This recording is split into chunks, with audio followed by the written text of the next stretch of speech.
It's a disturbing trend that's hitting closer to home. Local councillors and mayors in Nova Scotia facing increased online abuse and even physical threats. But in the last few years especially, that has tipped to more and more where it's threats of violence, threats of sexual violence against the female elected officials, death threats.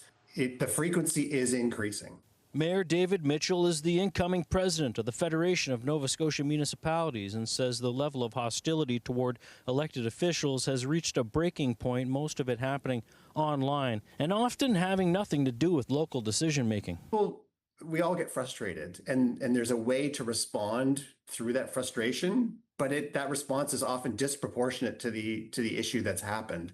Registered psychologist Dr. Simon Sherry says online anonymity and political polarization is fueling the wave of hostility that we wouldn't see if people were debating face to face. So this political polarization that's very much on the rise fuels a lot of hostility, maybe especially when it's occurring in the context of anonymity.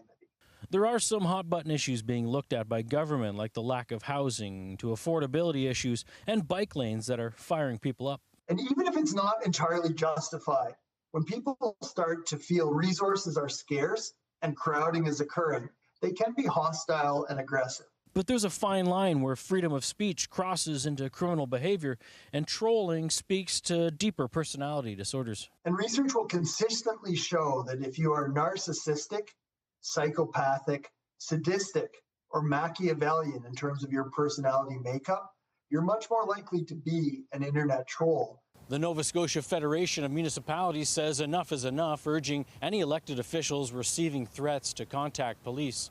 The issue will be front and center when municipal leaders meet here in Halifax next week. Jesse Thomas, CTV News, Halifax.